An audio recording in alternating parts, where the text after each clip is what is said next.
Good morning at isang mapagpalang araw na naman po sa ating lahat. Welcome po sa ating Facebook Live, no? Dito po yan sa Bot Leia, no? At Kalakbay. Dito po sa ating Facebook. Mag-follow po kayo, no? At mag-subscribe. Today, ang pagninilayan natin is about Psalm, no? Yung awit. Psalm 25 4A, 4B, 5A, no? Sabi dito, no? Sabi ng awit dito, teach me your ways, O God, and guide me with your, no, sabi niya, teach me your ways, O God, and guide me in your truth. Naku, nakalimutan ko.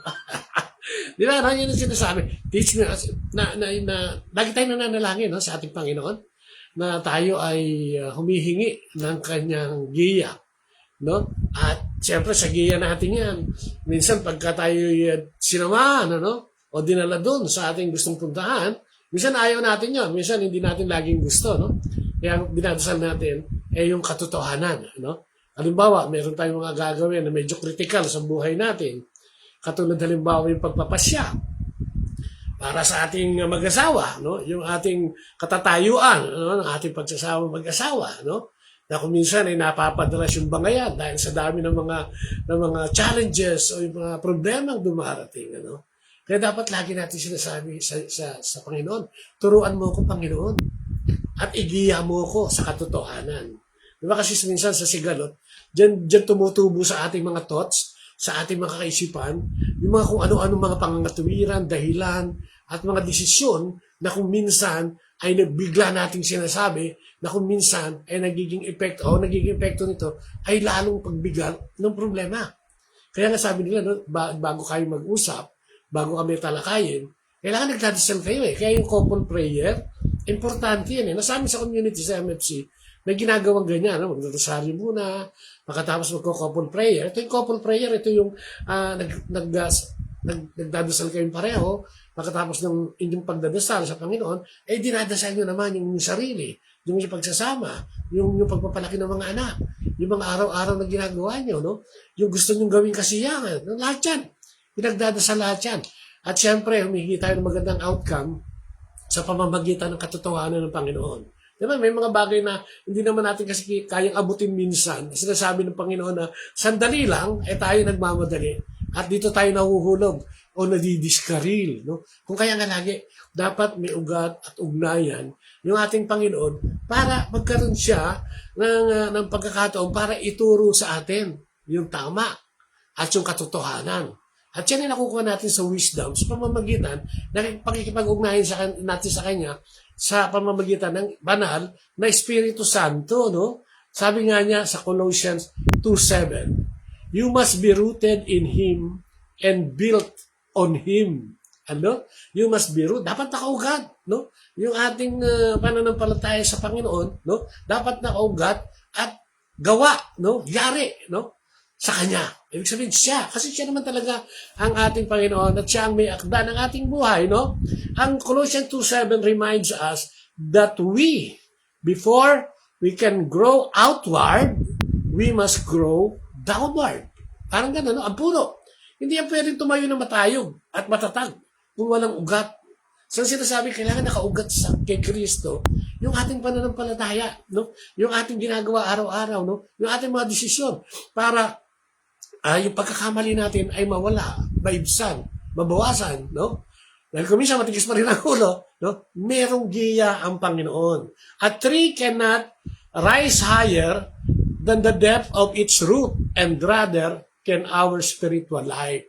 Di ba yung palang yung palang puno, yung lalim, yung din ang taas, no? Ganun din naman sa atin, yung spiritual life natin, kailangan nakaugat kay Kristo. No, sabi nga ngayon, dito sa ating pagbasa ngayon, kay Mateo, sabi niya, kailangan yung 10 utos o yung mga commandments ng Diyos ay hindi mo dinadagdagan o binabawasan. Kung minsan, binabali natin yan no? Binabali natin para doon sa ating kumbinyente o kapakanan, no? Hindi dapat ginagano, hindi dapat binawas. Dahil ang nagtuturo ng tama ay kinalulugdan ng Diyos. At ang nagtuturo ng mali o nililigaw ang pagtuturo ay kinukundina ng Panginoon. No, pinarurusahan niya mga yan. Yan ang ating, yan ang ating dapat laging tatandaan. Yung ating pagkakaroon ng ugnayan sa ating Panginoon, di ba? Hindi po pwedeng ganun-ganun lang, hindi pwedeng lagu-lagu lang, no? Kailangan nakadevote tayo sa kanyang mga salita, no? Yun ang ating mga pinangahawakan sa ating pang-araw-araw na buhay, ano ha? Hindi pwedeng ganun na lang, no? Tapos pagka hindi ka sinagot, wala na. Hindi mo maintindihan ng Diyos eh. Kasi kung hindi maintindihan ng Diyos, hindi kanya magigiya, no? Sabi niya, we have to grow. A tree grows, no, taller because its root first grow deeper, no? Pinagbubuti yung ating ugnayan sa Diyos, no? Our spiritual growth depends on how grounded we are in Christ, no? So yung ating paglago ay nakadepende kung gaano, no? Kung gaano tayo nakakapit sa mga sinasabi at salita ng Diyos, no? To be nourished, sabi niya, roots draw hidden nourishment.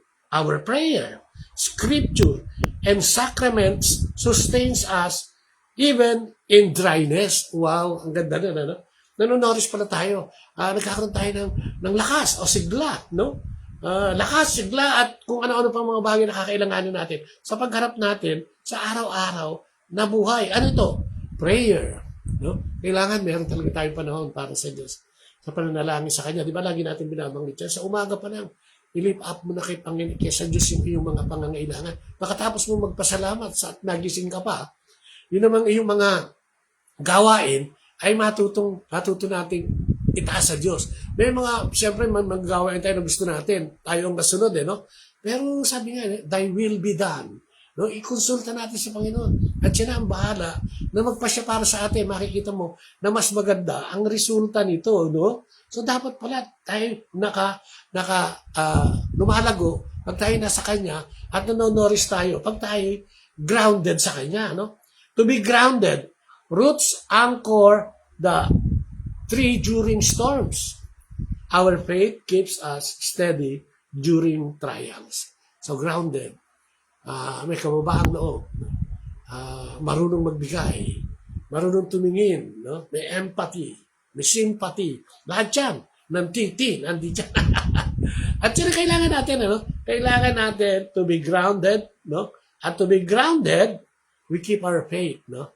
Sabi nga nila, faith is a substance hoping for, no? Tapos ang faith is the evidence of things not seen, no? Yun ang sinasabi ng faith. Parang kung titignan mo, sa kawalan siya, no? Ang tanging nagdadala lang sa iyo ay yung paniniwala mo spiritually na mayroong Diyos at ang Diyos ay tataguyod ka kung ano man yung pangangailangan mo, no? So kailangan may connection para tayo lumago sa Panginoon, no? Para makita natin yung kanyang giya, di ba? May mga dasal nga tayo, di ba? Ako, nung bata ako, natatandaan ko yun. Angel of God, my guardian dear, to whom God's love commits me here, ever this day, be at my side to light and guide, to rule and guard. Amen. No, kailangan gano'n, no? Naniniwala tayong may mga pinadadala sa ating mga anghel, mga emisaryo, no? Ang salita ng Diyos ay laging nandiyan para tayo konsultahin natin. Katulad ngayong araw nito, no? Tama yung sinasabi niya, dahil nga sa nangyayaring gulo, dahil yan lang naman lalagyan, no? Gugulo, maliban sa gulo sa pamilya at sa trabaho at sa lipunan, di ba? May gulo sa politika. Kahapon, no? Makalawa, no? Lunes, di ba? May gulo, naglindol, no? Taranta na naman ang tao. Hindi naman alam kung ano ang gagawin. Kaya nga ang gobyerno, lagi nandun dyan, no? Para to cover yung mga kakulangan o yung indifference ng mga bagay na nangyayari sa paligid natin, no? Na kailangan maging handa ang gobyerno. Ganon din tayo. Bilang mga tao, dapat nakahanda tayo, hindi lang financially, hindi lang material, but most of all, spiritually, no? Kasi yun ang mga nakakaranta, yan nagkukos ng mga anxieties, no? Na kung minsan ay hindi natin maawat at nagliligaw sa atin. Kaya nga lagi, di ba? Lord, no? Show us, teach us your truth, no? And guide us in your truth, no? Laging katotohanan ang ating laging iniisip, no? Para sa ating, hindi lang sa ating sarili, kundi sa mga nakapaligid sa atin. Kaya napakaganda, no? Napakaganda ng giya ngayon. Kailangan rooted tayo sa ating Panginoon. Kailangan nourished tayo, no? Sa ating Panginoon. Kailangan grounded tayo sa ating Panginoon. Parang, di ba, ito yung sa Ten Commandments, mahalin mo ang Diyos ng buong puso, isip, lakas at kaluluwa. Kasi pag nagawa mo yun, pwede mo nang mahalin ang iyong kapwa. No? Pwede mo nang tupdin na magsimba o yung mga sakramento ay magawa mo. Pwede mong mahalin ang mga magulang mo para umaba ang buhay mo. Na hindi mo maisipang pumatay, magnakaw, mga linya, at maging swapang o maging covetous, no? Yan yung mga magdadala sa atin sa katotohanan ng buhay na ginigiya ng Panginoon, no? Na ginigiya ng Panginoon. Maliwanag yan. Magiging maliwanag sa atin yan kung tayo ay magpapagabay sa Panginoon. Kaya, anong take out natin ngayon? Ngayong araw to, gabay ng Panginoon. Pagka meron tayong mga sigalot, pag meron tayong parang hindi masolve, tawag sa Diyos. No? Pagka kailangan nating magdesisyon ng medyo mabigat at kritikal, magdasal sa Diyos. Baka tayo nasa gipit na kalagayan at di alam ang gagawin, magdasal sa Diyos. Pero pag ikaw ay nagtagumpay, gumaganda ang buhay, sumasaya, huwag mong kalimutan na magpasalamat sa Diyos. No? Inaantay niya yan. Sabi ng iba, hindi na kailangan. Di ba, remember yung 10 lepers? Yung may ketong? Pinagaling niya yun eh. Ang bumalik isa lang para magpasalamat. Hinahanap niya yung siyam. Sabi niya, nasan yung siyam? Yung bang siyam ay hindi magpapasalamat, pinagaling ko din sila eh. Hinahanap ng Panginoon. Huwag puro kabig. Meron din bigay. Meron din alay. Ikama. Amen? At yan ating mabuting balita ngayong araw na ito. Sa ngalan ng Ama, ng Anak, at ng Espiritu Santo. Amen. Opo, Panginoon. Maraming salamat for continuously reminding us, no, about your truth, no, your guidance, Lord God, your Holy Spirit, Lord God. Thank you, Lord God, sa araw-araw na paggising mo sa amin, for minding our business, for minding our life, our family, and for minding us, Lord God, na nandiyan ka lang. That whenever kailangan ka namin, o kahit na hindi ka namin tinatawag, ay nasa tabi ka namin. Nasa tabi ka lang namin. Because you are the omnipotent God, all-powerful God, all-knowing God. Kaya Panginoon, tinataas namin ang araw na ito na naman. Kasama na rin, tinataas namin. Yung mga kapatid namin nagkaroon ng pinsala sa Visayas, Lord God, yung naapektuhan ng lindol. I would like to pray for them and their families. Yung kanilang problemang kinasasangkutan ngayon sa gitna ng problemang ito, Panginoon. Send emissaries, Lord God. Send people of God para sila ay tulungan, not only financially, but spiritually, Lord God. Napakabigat na pagsubok nito, and tanging ikaw lang ang tunay na makakasagot nito. So, we just want to ask you and pray na i-guide mo sila. Bigyan mo sila ng lakas, strength to face this troubles, Panginoon, and mga pagsubok na yan, Panginoon, na dumating na naman sa buhay nila. And continuously provide them, Panginoon, kung ano yung pangangailangan nila. Aside from the government, Lord God, ikaw ang nakakaalam nito.